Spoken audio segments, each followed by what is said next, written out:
Hi, everybody. This video is all about communication and leadership and bringing those two concepts together in a way that will help you with your professional development skills. Now, if your actions inspire others to dream more, learn more, do more, and become more, you are a leader. Those are not my words. Those are words from Simon Sinek and his great book, Leaders Eat Last. There are so many videos, blogs, podcasts, movies about leadership. And all I want to do is just highlight the role that communication plays. I am encouraging you to go out and to consume those resources and to spend your own time finding your own inspiration for leadership, because that's really what it's all about. And so this video is simply going to be designed to just highlight the role that communication plays there and to try to make it a little bit more obvious in terms of how developing our professional communication skills can really aid us overall in terms of our leadership. Because again, as Simon says, leadership is not about a title. It's how you make others feel and what they do as a result of your actions and the way that you make them feel. And so chances are, almost all of us watching, we're leaders in our daily lives right now. No matter what it is that we do for our profession, our vocation, you likely have a direct influence on how you make others feel. And therefore, you're a leader, and therefore working on your professional communication skills is going to be an important part of your leadership journey. So let's dive right in. I organized 4 specific thoughts on leadership and communication that I wanted to highlight and bring to life for everybody.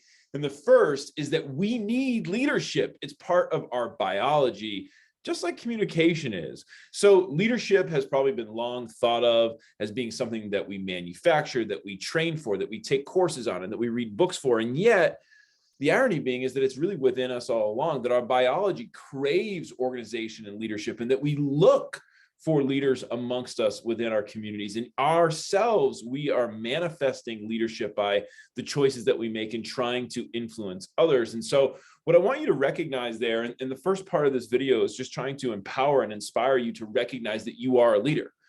And now what do you do with that responsibility is ultimately your choice. And how do you continue to develop your skills, particularly your communication skills, to ensure that you're an effective leader? That is up to you, but you are a leader because it's within us. It's part of our biological makeup.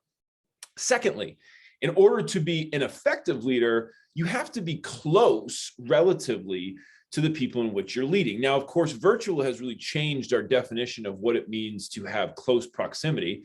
Once thought as being a geographically oriented concept is now being tested because we are close to one another in this video, despite the fact that we're not actually in the same place in the same time. So what does it mean to be close? Well, in reality, I would argue that this video is only maybe a very small proximity because I don't have the ability to get a response immediately. I don't have the ability to feel your reactions, for me to be interrupted, and for me to ask questions about your comprehension of certain things. And therefore, one of the things that doesn't fit for an asynchronous world is that I can't use that information to make adjustments. So if you want to be an effective leader, you must be close to your people. And that means that you must be constantly listening and seeking out their feelings and attitudes and opinions so that you can make adjustments in your communication that fit them the best that they can. You cannot lead without actually being next to or close to your people and the people on your team.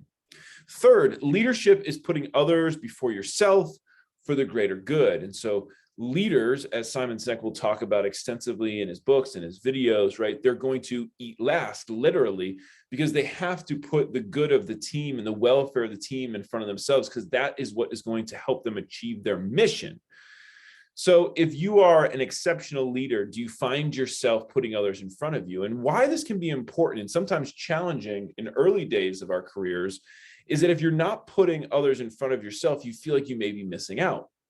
And that certainly can be true, and that can be troublesome in many occasions as we start off early in our career. But I wanted to invite you to think about something from a networking standpoint. And that is this idea that if we go into our networks or we go into an event, and we simply go into those moments seeking what we can get out of them, there's a good chance we're not going to offer people in the room very much. So if I go into a networking event and all I'm thinking about is, what can I extract from the people in this room? I'm not going in with an attitude that is going to allow them to extract anything from me. So what if we change our attitudes about how we professionally communicate, how we professionally network? And instead I walk into that space and I say, what can I give to this space?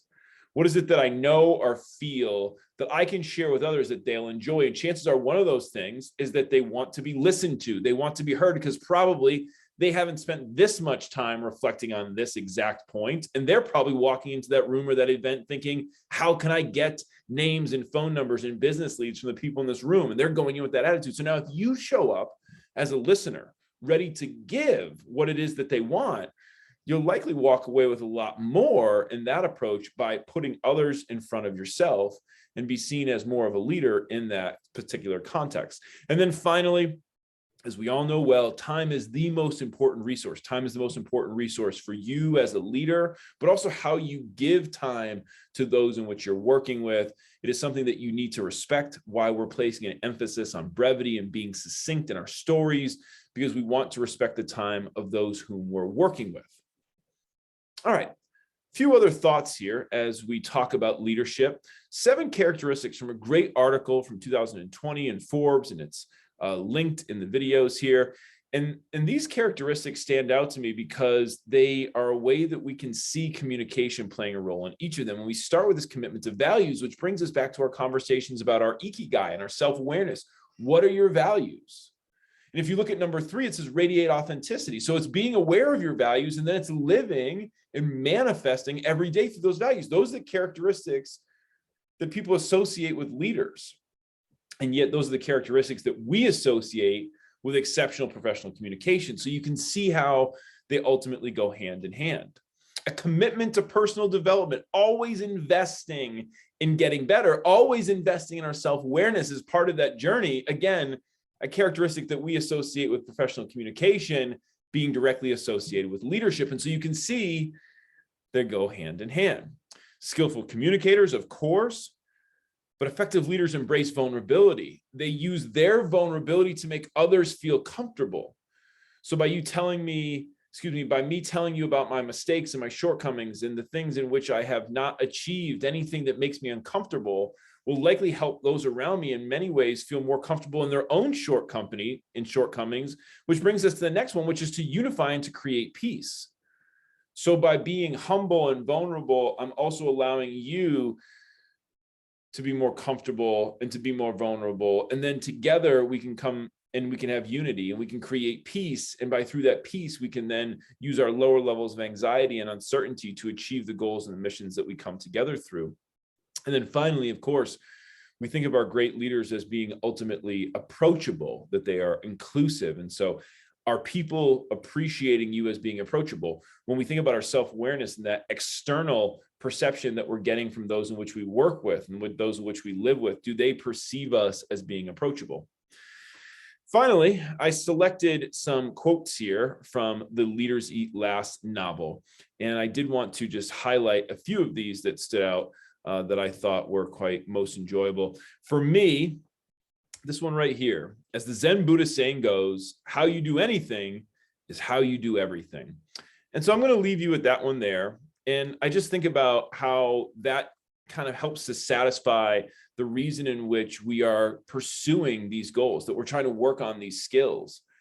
Because if we believe that the way that we communicate in any setting is truly representative of the way that we communicate in every setting, and the way that we communicate in every setting is representative of who we are at all times, then now we're buying into this model that to truly be a professional communicator, to be an exceptional communicator, is something that we have to live in the moment for all the time, not just once in a while, not just when there's a presentation or we're in an interview or we're doing a podcast or we're recording a video, but in all of those moments throughout life that we're communicating, that we're sending or receiving messages, that we're doing it to the best of our ability. That's how we're going to hone those skills. And so honing those skills, allowing us to be an effective leader, and being a leader is such a powerful and responsible role that we have, because it's going to change and impact the way that people live their lives. And that's something that not only we should take very carefully in our lives, but really should feel a great sense of responsibility towards. So go out and read and consume and enjoy all the leadership content that is out there. I hope that this just provided you a little inspiration, a little grounding into how this relates to our professional communication skills development. Go forth and be great leaders.